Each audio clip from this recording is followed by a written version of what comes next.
Good morning, all of you. How are you all? I hope you all are fine. So, this is your Hindi class. We will read chapter number 4 today. जगमगाते समुद्री जीव. पाठ परिचय. ये संसार अनेक आश्चर्यजनक और अनोखी प्राकृतिक चीजों का संग्रहालय है. भूमि, आकाश, समुद्र सभी अपनी किसी न किसी विशेषता के कारण सदा ही जिज्ञासा और कौतूहल का विषय बने रहते हैं. इस पाठ में जल के तट पर पाए जाने वाले जगमगाते समुद्री जीवों का परिचय और अन्य संबंधित जानकारी प्रदान करी गई है.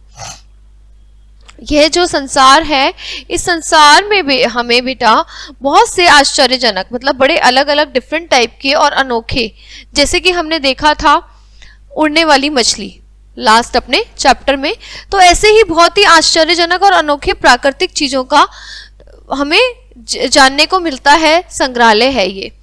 भूमि, आकाश, समुद्र सभी अपनी किसी न किसी विशेषता के कारण प्रसिद्ध हैं और हमेशा ही किसका विषय रहे हैं? जिज्ञासा का. जिज्ञासा मतलब हम और जानना चाहते हैं, हम और जानना चाहते हैं. कौतूहल मतलब कि उसमें कुछ अनोखी चीजें रही हैं हमेशा, कुछ समथिंग डिफरेंट, कुछ इंटरेस्टिंग, ठीक है, कुछ एक्साइटिंग चीजें हमने हमेशा देखी हैं. उसका विषय हमेशा ये बने रहते हैं. भूमि पर भी कुछ डिफरेंट होता है, आकाश में भी और समुद्र पे भी. ठीक है. इस पाठ में जल के तट पर पाए जाने वाले जगमगाते समुद्री जीवों का परिचय, मतलब हमें इस पाठ में किसके बारे में बताया गया है? जो जगमगाते समुद्री जीव है. समुद्र में कुछ जीव ऐसे होते हैं जो जगमगाते हैं, तो उनका परिचय दिया गया है और उनके बारे में अन्य संबंधित जानकारी भी प्रदान करी गई है. कैसे? रात्रि के समय प्राय हम जुगनुओं की टिमटिमाहट से उनकी ओर आकर्षित होते हैं. हमने देखा है रात के समय जो जुगनू होते हैं वो टिमटिमाते हैं और हैरत होती है, हैरान होते हैं कि जीव भी चमकते हैं. बड़ी अजीब बात है. किसी जीव से प्रकाश उत्सर्जन की इस क्रिया को जीव दीप्ति कहा जाता है.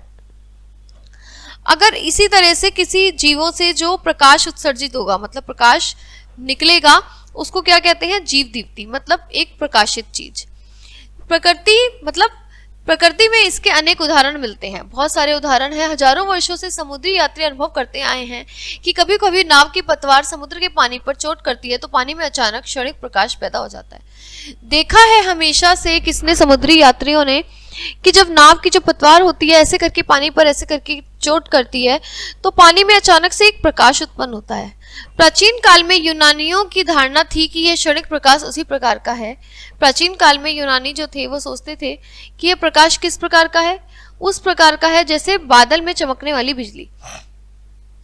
जैसे बादल में क्या चमकता है? बिजली. कुछ अन्य लोगों की धारणा यह थी कि दिन में सूर्य का जो प्रकाश समुद्री पानी द्वारा सोख लिया जाता है, कि ऐसा भी मानना है कि समुद्र में जो प्रकाश है जो सूर्य द्वारा सोख लिया जाता है, समुद्री पानी द्वारा सोख लिया जाता है सूर्य का जो प्रकाश, वो जो प्रकाश है वो पानी की पतवार पर चोट करता है. और फास्फोरस की खोज कब हुई थी? तब हुई थी जब किसी ने ये विचार व्यक्त किया था. किन लोगों ने? कुछ लोगों ने, कि समुद्री पानी में फास्फोरस की उपस्थिति के कारण ही प्रकाश पैदा होता है, ऐसा लगा. कुछ अन्य लोगों की धारणा यह भी थी, कुछ ये भी मानते थे कि समुद्री पानी में समुद्री जीव जंतुओं के सड़ने के कारण प्रकाश उत्पन्न होता है.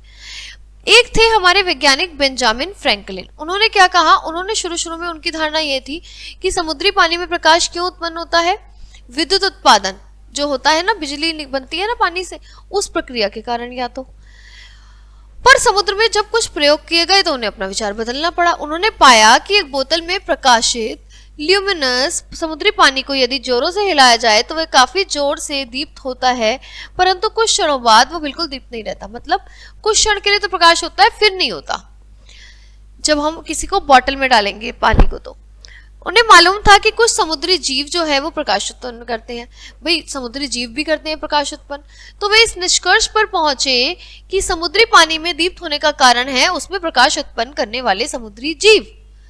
बाद में किए गए अध्ययनों से बेंजामिन फ्रैंकलिन ने के अनुमान की पुष्टि हुई. उसके बाद जब बाद में क्या किए गए? अध्ययन किए गए, तो बेंजामिन फ्रैंकलिन ने जो ये सोचा था, ये बात बिल्कुल फैक्ट निकली कि प्रकाश उत्सर्जन क्यों होता है?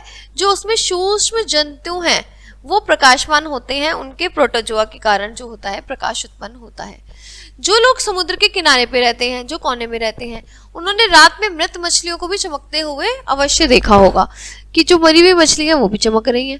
तो ये प्रकाश कहाँ से आया? ये मृत मछलियों ने उत्पन्न नहीं करा, बल्कि उन पर जो पनपने वाले बैक्टीरिया हैं उन्होंने उत्पन्न किया। इसी प्रकार कच्चे मांस को, अगर हम कच्चे मांस को ठंडे या अंधेरे कमरे में लटका दें तो बैक्टीरिया पनपेंगे और बैक्टीरिया के कारण वो क्या होगा? चमकने सा लगेगा। तो प्रकाश उत्पन्न करने वाले कुछ जीवधारी तो नंगी आंखों से देखे भी नहीं जा सकते। उनको सिर्फ किससे देखा जाता है? नेक्ड आई से नहीं देखा जा सकता, ओनली माइक्रोस्कोप से। अब तक प्राप्त जानकारी के अनुसार जीवधारुओं के 40 समूह ऐसे होते हैं। कितने समूह? 40 ग्रुप्स होते हैं जो प्रकाश का उत्सर्जन करते पाए गए हैं। स्थलीय जंतुओं में अनेक प्रकाशमान किस्म के हैं। स्थलीय जंतुओं में बहुत सारे कैसे हैं? प्रकाशमान किस्म के हैं। कीटों में अनेक प्रकार के जुगनू, कीटों में क्या पाए जाते हैं? अनेक प्रकार के जुगनू होते हैं, स्पिंगेटल होते हैं, फुलगोरा होता है, इत्यादि प्रकाश का उत्सर्जन करते हैं। क्या करते हैं? वो प्रकाश को उत्सर्जित करते हैं। इनके अतिरिक्त कण, खजूरे, केंचुए और घोंगे भी प्रकाश का उत्सर्जन करते हैं। प्रकाश का उत्सर्जन करने वाले अधिकांश जंतु बड़े बड़े समुद्रों में पाए जाते हैं। कहाँ पाए जाते हैं? बहुत बड़े बड़े समुद्रों में। उदाहरण सूक्ष्म प्रोटोजोआ, जलसौक, जेलीफिश और साइनोफोर, ये सारे हमारे एग्जाम्पल हैं। प्रकाश का उत्सर्जन करने वाले अधिकांश समुद्री जीव प्राय काफी अधिक गहराई में पाए जाते हैं। कैसे कहाँ पाए जाते हैं? बहुत गहराई में। परंतु कई जीव समुद्र की सतह पर ही तैरते रहते हैं। पर कहाँ? कुछ लोग कहाँ तैरते रहते हैं? कुछ जीव समुद्र की सतह पर। मीठे जल में रहने वाला अभी तक ये एक जीव प्रकाश का उत्सर्जन करता देखा गया, उसका नाम क्या है? लिम्पैट। कहाँ पाया जाता है वह? न्यूजीलैंड में। और यह जो जीव है जल के झरनों में पत्थर से सटा हुआ पाया जाता है। यह एक बड़ी अजीब बात है कि मीठे जल की किसी भी बड़ी झील में, जैसे लेक सुपियर, वेकाल झील में प्रकाश का उत्सर्जन करने वाला अभी तक कोई जंतु नहीं पाया गया। कुछ मछलियां भी प्रकाश का उत्सर्जन करती पाई गई हैं, पर वे स्वयं नहीं करती।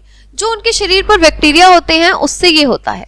ये बैक्टीरिया जो मछली से खाद्य पदार्थ ग्रहण करते हैं तो बदले में क्या देते हैं? प्रकाश देते हैं। भारत में पूर्वी भाग में क्या पाया जाता है? चंद किस्म की मछलियों में प्रकाशमान बैक्टीरिया उनकी आंखों के नीचे स्थित भाग में मौजूद हैं। ठीक है, मछलियों में प्रकाशमान बैक्टीरिया हैं जो उनके आंखों के निचले भाग में पाए जाते हैं। ये अंग लंबी बेलनकार कोशिकाओं के रूप में रहते हैं। कैसे रहते हैं? ये बेलनकार कोशिकाएं रहती हैं जिनमें रक्त काफी मात्रा में प्रवाहित होता है। जिसमें रक्त कैसा होता है? बहुत प्रवाहित होता है। इसी अंग में उपस्थित बैक्टीरिया लगातार प्रकाश का उत्सर्जन करते हैं। इसी अंग में क्या होता है? जो बैक्टीरिया होते हैं वो क्या करते हैं? प्रकाश का उत्सर्जन करते हैं। मछलियां अपने शरीर में उपस्थित एक विशेष झिल्ली द्वारा प्रकाश को कभी कभी बंद कर देती हैं। मछलियां क्या कर देती हैं? एक विशेष झिल्ली द्वारा प्रकाश को क्या कर देती हैं? बंद कर देती हैं। अब एक महत्वपूर्ण प्रश्न ये उठता है कि जुगनू और उपयुक्त अन्य जीव जंतु किस प्रकार प्रकाश का उत्सर्जन करते हैं, कैसे करते हैं? अब हम देखते हैं। लोगों की समान धारणा है कि प्रकाश सदैव किससे होता है? ताप से संबंधित या उसके साहचर्य में रहता है। जिससे प्रकाश स्रोत हम देखते हैं, जैसे वो सूर्य है तो विशाल तारा हो, चाहे सूर्य हो चाहे तारा हो, या घर में जलने वाला एक छोटा सा दीपक हो, उन सभी का ताप से गहरा संबंध है। परंतु ये गौर करने वाली बात है कि यदि जैविक प्रकाश भी ताप के साहचर्य में रहेगा तो उस जीव के अस्तित्व खतरे में पड़ जाएगा। मतलब हर चीज किससे होती है? ताप। मतलब वहां पे बड़ा टेम्परेचर होता है। सामान्य तौर पर जिस तापमान पर प्रकाश प्राप्त होता है वह तापमान जीवों के लिए घातक होता है। भाई जनरली ऐसा होगा तो जीव मर जाएंगे उस तापमान की वजह से, पर उस तापमान पर प्रकाश उत्पन्न करने वाला जीव स्वयं जलकर नष्ट हो जाएगा। तो स्वाभाविक तौर पर यह निष्कर्ष निकाला जाता है कि जीवों द्वारा जो प्रकाश उत्पन्न होता है उसका ताप से साहचर्य नहीं होता, मतलब उसका ताप से कोई लेना देना नहीं होता। तो उसको क्या बोलते हैं? ठंडा प्रकाश बोलते हैं। ठीक है, उनका जो प्रकाश होता है ना वो ऐसा नहीं होता, हीटिंग वाला नहीं होता। उनका प्रकाश कैसा होता है? ठंडा होता है। ठीक है, तो उसमें कोई भी मरता नहीं है। जीवों की कोशिकाओं में निम्न तापमान पर अनेक प्रकार की रासायनिक क्रियाएं होती हैं। जीवों की जो कोशिकाएं होती हैं उसमें अनेक प्रकार की क्या होती हैं? कुछ केमिकल रिएक्शंस होते हैं। इन केमिकल रिएक्शंस द्वारा क्या होता है? हार्मोन होता है, हार्मोन्स होते हैं वो निकलते हैं। ठीक है, हार्मोन्स निकलते हैं और कोशिका जो होती है वो विभाजित हो जाती है। विभाजित जैसी जैविक क्रियाएं होती हैं और उससे ऊर्जा की आपूर्ति होती है। जीवों से उत्सर्जित होने वाला प्रकाश जो होता है वो रासायनिक क्रियाओं से ही उत्पन्न होता है। तो इसे क्या कहा जाता है? रसायन दीप्ति कहा जाता है। ठीक है, जिसमें कैसा प्रकाश होता है? वो ठंडा प्रकाश। फ्रांस का रेफेल ड्यूबोस संसार का पहला वैज्ञानिक था। कौन था वो संसार का पहला वैज्ञानिक था? जिसका नाम था क्या? ड्यूबोस, ड्यूबोइस, रेफेल ड्यूबोइस। तो उसने क्या बताया कि जीवों से उत्सर्जित होने वाला जो प्रकाश होता है वो रसायन दीप्ति श्रेणी कैथियोल्यूमिने का है। उसने बताया कि जैविक प्रकाश एक रासायनिक क्रिया के कारण उत्पन्न होता है। इस क्रिया में ल्यूसीफेरिन नामक एक पदार्थ शामिल होता है। ल्यूसीफेरिन एक एंजाइम की उपस्थिति में ऑक्सीजन से संयोग करता है तथा इसी के कारण जीव में प्रकाश की क्या होती है? उत्पत्ति होती है। प्रकाश उत्सर्जन में एंजाइम की खपत नहीं होती बल्कि वह सिर्फ उत्प्रेरक का काम करता है। प्रकाश उत्सर्जन करने वाले जीवों में उपस्थित ल्यूसीफेरिन रासायनिक संगठन के दृष्टिकोण से एक तरह का नहीं है बल्कि उसकी अनेक किस्में पाई जाती हैं। तो इस पार्ट में हमने देखा बड़ी अजीब चीजें कि मतलब जैसे कि जो वो होते हैं बैक्टीरिया, वो भी हमारा प्रकाश उत्पन्न करते हैं और बहुत सारे जो जीव हैं हमारे प्रकाश उत्पन्न करते हैं। ठीक है, तो जल में जो पाए जाने वाले जगमगाते समुद्री जीव हैं वो क्या करते हैं? प्रकाश उत्पन्न करते हैं। और ये इसकी जो बहुत सारे वैज्ञानिकों ने इसकी खोज भी करी तो उससे यही पाया गया कि प्रकाश जल में विद्युत बनने के कारण नहीं बल्कि उन जीवों के कारण उत्पन्न होता है और वो ठंडा प्रकाश होता है। ठीक है, तो ये हमने पढ़ा जगमगाते समुद्री जीव। Chapter 4 is finished now. We will see you in the next class with a new chapter. Okay guys, bye bye, have a nice day, bye.